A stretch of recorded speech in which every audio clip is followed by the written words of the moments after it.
Good evening and welcome to the latest instalment of the Unleashed interview section for Pentrefest. Tonight we have the soon-to-be local heroes, Hiraeth. And we've got Rob joining us. How are you doing? Yeah, I'm good, thanks. Good to be here. So, obviously we know you from your previous incarnation in the Horn Throwers, where you were, very good to promote us and get us on there. Obviously that's finished now, and you decided to go and do it yourselves.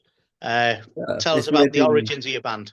yeah, it's weird being the other side of the camera this time, but um uh so basically me and Liv were running a sort of YouTube radio, had our own online magazine trying to promote bands and stuff, and it'd always been like a an aspiration of ours to start our own black metal band.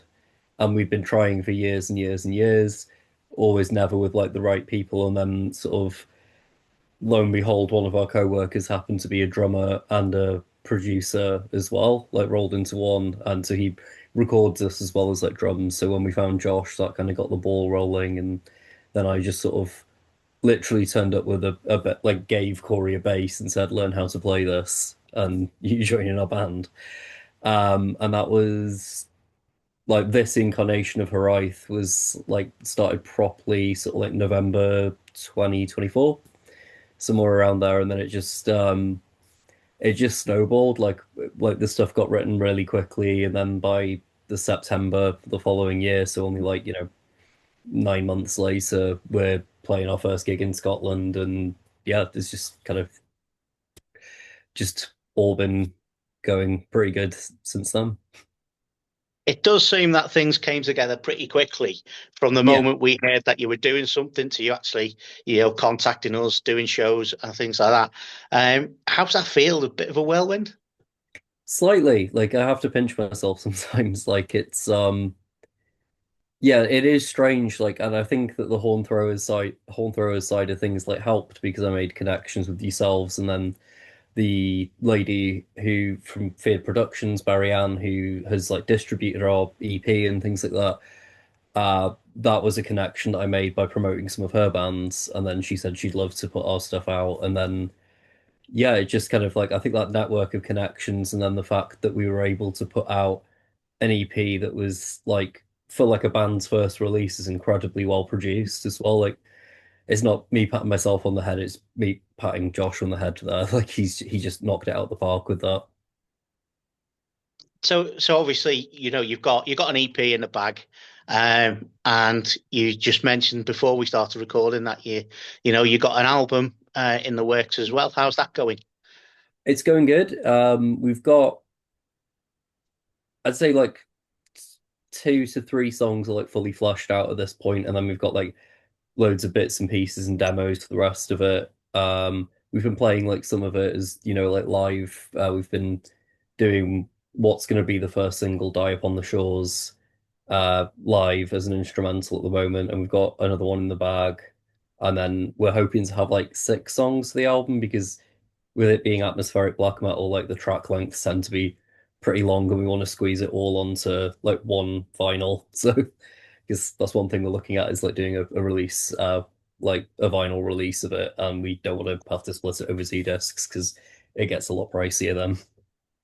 It certainly does, and obviously it's at the level that we're at. It's nice to have people thinking, you know, yeah, we want you to buy our stuff, but we're not going to rip you off and do too much. Keeping it Yeah, that's keeping that's it affordable. yeah, that's the juggling act like with merch and stuff like that. Because obviously we want to make money just to keep it going because we lose far more money than we make like just trying to like keep this thing going. But we also don't want to come across as too greedy and stuff like that. So we want to make all merch that we produce like as affordable as possible while still banking a little bit to pay for other shows and other adventures that we're going to go on. So when you're writing now, I mean, one of the things that do make you stand out a little bit is you're actually singing some songs in Welsh. Yes, so I'm not completely fluent myself. I'm still learning, and I can kind of So I'm always worried that somebody's going to come up to me in the merch booth and try and start like a full conversation, and I'm like, um, but yeah, it's kind of like core to the concept of the band that we're using because we're retelling sort of stories from Welsh history and like kind of trying to have like, when we're singing from the Welsh perspective that there will at least be some Welsh like present in that and um yeah, I think the preservation of the language is really important, which is why I'm learning it and yeah, it's something like when you look at bands like, Kneecap and what they've done for the Irish language and stuff like that, like music does have a power to kind of like revitalize languages that maybe there's been like attempts to extinguish those languages throughout history. And yeah, music has a power to sort of like revitalize interest in those. So it is a very, very interesting concept as well. And, we do get a lot where, people come to Wales and think, oh, it's just beaches, castles, and mountains. Hmm. But obviously, it's nice to get a perspective and, a story and proper art out of it. Was that a deliberate ploy? Was that your plan from the beginning? Yeah, so I kind of I like as anyone who's seen us live knows I'm waving the sword around on stage and everything like that, and that comes from my background as a historical reenactor, and I used to actually like teach medieval combat when I was running a reenactment society in Wrexham, and like that was born out of me studying history in university, so it's been like a lifelong passion, and specifically learning how maybe the Welsh narrative isn't really as focused upon, and there isn't as much sort of publicly known about it, and I'm still learning about new figures from Welsh history that are like turning up, and I'm like, that's incredible. Why isn't there a statue of them? Why didn't I learn about that in primary school? Like, there's a woman that we're going to be writing about on the album called Gwynplaine the Brave, who was basically like a kind of Welsh Joan of Arc kind of figure that actually like led armies into battle from the front in a rebellion against the English in like the 1100s. So she's definitely going to get a mention on the upcoming album. Sounds like a good concept for a t-shirt as well. Yeah, yeah, definitely. Obviously, bit of a mage whore myself, so um, definitely up for that sort of thing. Same. I Um, live in a sea of black t-shirts. so obviously, it's been nice to have you on board with our shows and stuff. You really seem to have captured the imagination in Wrexham and the surrounding areas. Sometimes we have struggled to get people out, but you seem to have done that. Is there anything you can attribute that to? Uh, I mean, like some of it's just like a really boring answer, I suppose, of like the four of us having quite a wide network of friends. But then I'll also find like there'll be people that maybe I haven't seen for 3 years that will like turn out to our shows just because they wanted to see what we were like. But then like also people will be turning up because they've like somehow found out about us online and they've really been sold by that concept of sort of Welsh history and folklore and stuff like that, like being portrayed in like that kind of big, vast, atmospheric black metal soundscape. And um I think there is something that captures the imagination, and I think I don't know. I think like when I started the band, I said like I kind of had an, like not in a cynical way, but I had an idea of how to market us. Like I kind of like I'd seen the successes that maybe like other bands had, and I wanted to blend kind of like musically like all of the atmospheric bands that I love, like Agalloch and Gallow Braid and things like that, but also like blend that with maybe some of the funner stuff that some people might find cheesy, but of like bands like Chirasas or something like that, like with the swords and the war paint and all of that stuff. Hey, we all miss Turisas. And do you know what? I was last week. I was at the Hyde and Fest gig with Mm. Corpacani, Fintroll, uh, Trollfest, and Heidi Volk, and another band. Can't remember them. It's a really good Um, lineup, yeah. It was fantastic. It was and it was great to see Corpacani come on and play some of their older stuff and get right into it. And Fintroll had a different singer with them, who absolutely nailed everything. So that sort of thing is always right up my street anyway. So Mm. uh, to everybody else, I'm like quite very narrow minded. But when it comes to the metal stuff, if it's not cock rock or hair metal, I'm probably going to listen to it. So Yeah.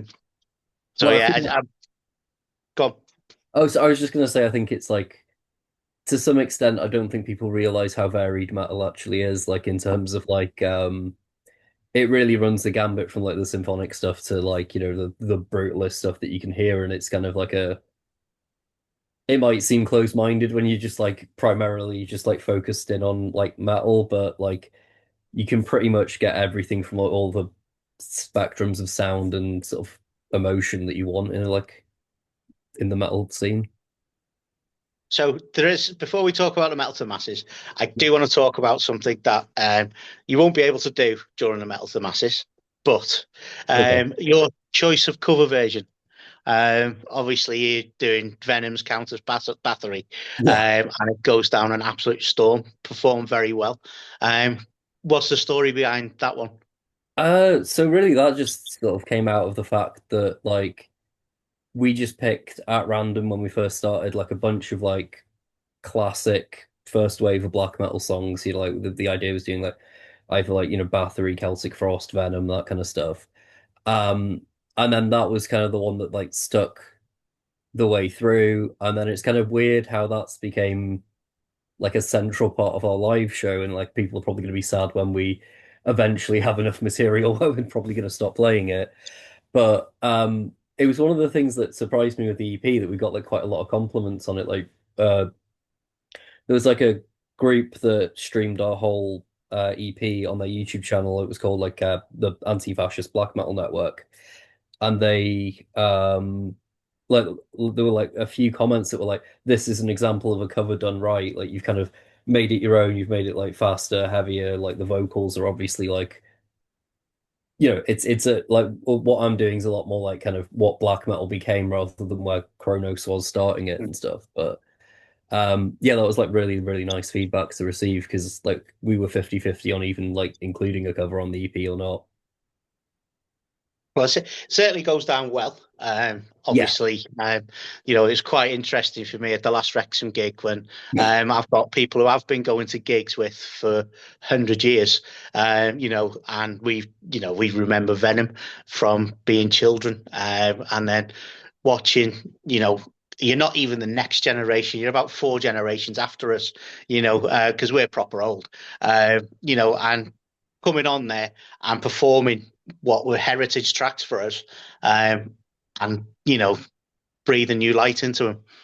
Well, it goes both ways because like I'm 30, so like I'm seeing like when we had like Guadaroth and they're like teens and stuff like that, like and they were going like mental to it, like so like it's also seeing like how much life like that those bands have in them, and like at one point you were having to like pretty much like stand at the front of the stage to protect the monsters because the pit was just going crazy. So that I do need to apologise for that because I did actually sit on the bass lead, didn't I?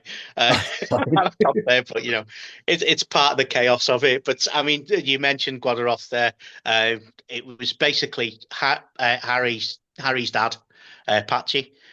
Me and him go back a long, long way, and we'll have saw Venom together years and years ago and stuff.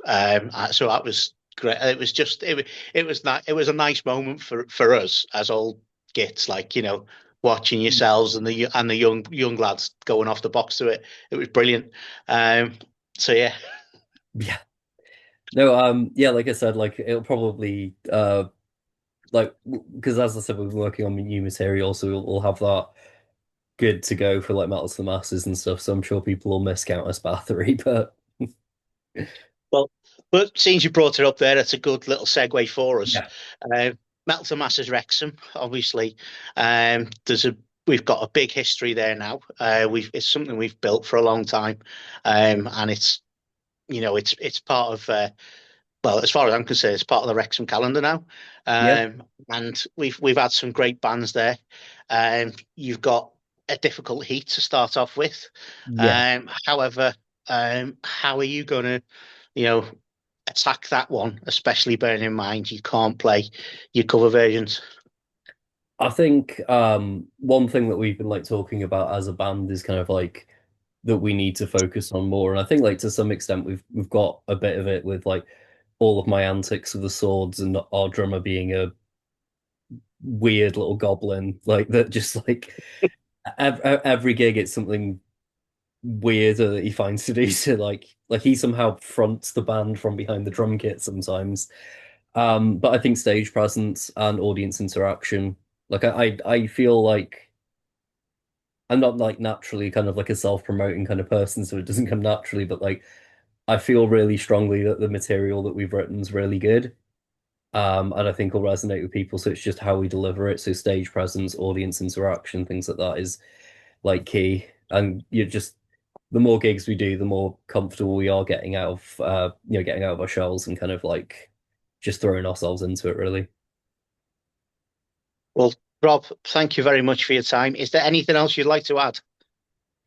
Well, firstly, just thank you for the opportunity, both with like Pentrefest and also Metal to the Masses and all of the gigs sort of that we've been able to do with you guys. Like it's considering how like few years back the music scene in Wrexham like had dipped so much, especially for metal and stuff like that. It's actually like it's really fun that we've got like a bit of a home in excess and things like that now. Like and yeah, like just kind of we've got like new material in the works and we hope that people enjoy it and enjoy our sets at like both Pentra and Metal to the Masses. Okay. Well, thank you for your time. Obviously, we're only a few weeks away from Pentrefest. I don't know whether you noticed that a post went out today, so the t-shirts are almost ready, so they can be ordered now. So order your t-shirts, and yeah, we will see you in a few weeks' time. Awesome, Thank you very can't wait. much. Cheers. Hi, I'm Rob from Hiraeth, and please enjoy this footage of us ripping through our track Krogan at Excess last Halloween.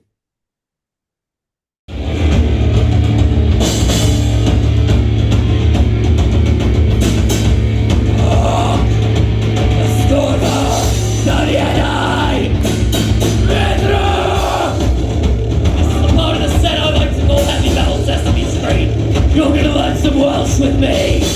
You ready?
We are Hiraeth.